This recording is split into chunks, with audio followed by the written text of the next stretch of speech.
പാതിരാത്രി കാണാനുണ്ടായ ഒരേ ഒരു കാരണം എന്ന് പറയുന്നത് മമ്മൂക്കയെ നെഗറ്റീവ് സ്പേസിൽ വളരെ മനോഹരമായി പ്ലേസ് ചെയ്ത് പുഴു എന്ന സിനിമ അണിയിച്ചൊരുക്കിയ രത്തീന എന്ന സംവിധായികയാണ് പാതിരാത്രി എന്ന സിനിമയും സംവിധാനം ചെയ്തിട്ടുള്ളത് എന്നതുകൊണ്ട് തന്നെയാണ്. പുഴു ഒരു മികച്ച കലാ ആവിഷ്കാരം തന്നെയായിരുന്നു. സമൂഹത്തിൽ നിലനിൽക്കുന്ന ജാതീയതയ്ക്കെതിരെ, അസമത്വത്തിനെതിരെ വളരെ ഭംഗിയായി സംസാരിക്കാൻ രത്തീനയ്ക്ക് കഴിഞ്ഞു എന്നത് ഒരു സ്ത്രീ സംവിധായികയിൽ നിന്ന് വളരെ കൗതുകത്തോടെയാണ് നോക്കിക്കണ്ടത്. പാതിരാത്രിയിലേക്ക് കടക്കുമ്പോൾ ഒരു പാതിരാത്രിയിൽ ദുരൂഹ സാഹചര്യത്തിൽ നടക്കുന്ന ഒരു കൊലപാതകവും അതിനെ ചുറ്റിപ്പറ്റിയുള്ള സംഭവ വികാസങ്ങളുമാണ്.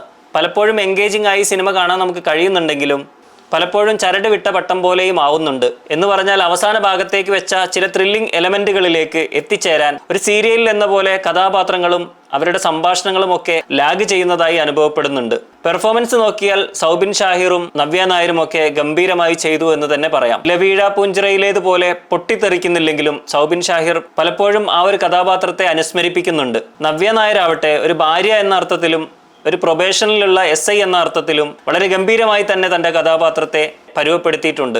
രത്തീനയുടെ ഈ പുതിയ സംവിധാന സംരംഭത്തിലുള്ള പാതിരാത്രി എന്ന സിനിമ ഒന്നുകൂടി മികച്ചതായി നമുക്ക് അനുഭവപ്പെടുമായിരുന്നു. അതിന് നമ്മൾ കേട്ടുപഴകിയ ഇത്തരത്തിലുള്ള കണ്ടന്റുകൾ പുതിയതായി അവതരിപ്പിക്കാനുള്ള സംവിധാന മികവ് കൂടി പുലർത്തേണ്ടിയിരുന്നു എന്നുള്ളത് പറയാതിരിക്കാനാവില്ല.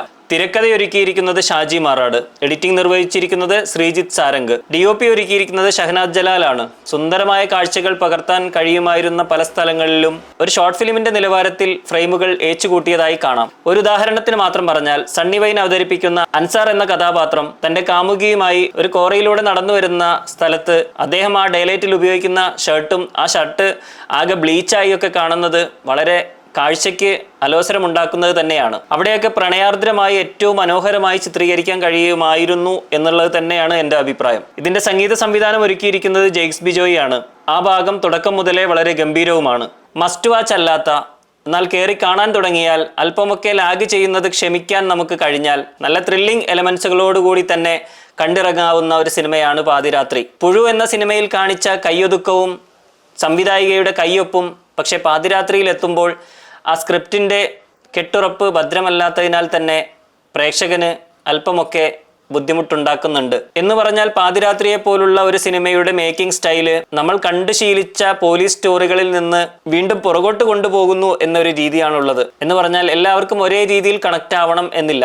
സിനിമയുടെ പിന്നാമ്പുറങ്ങളും കഷ്ടപ്പാടുകളൊക്കെ കൃത്യമായി അറിയുന്നവർ ഒരുപക്ഷെ ക്ഷമിച്ചിരുന്ന് കണ്ടാലും ടിക്കറ്റ് എടുക്കുന്ന പൈസ മുതലാവണം എന്ന് വിചാരിച്ച് മാത്രം സിനിമ കാണുന്നവർക്ക് ഈ ഒരു ട്രീറ്റ്മെന്റ് മതിയാവില്ല എന്നുള്ളത് ഒരു വസ്തുത തന്നെയാണ്.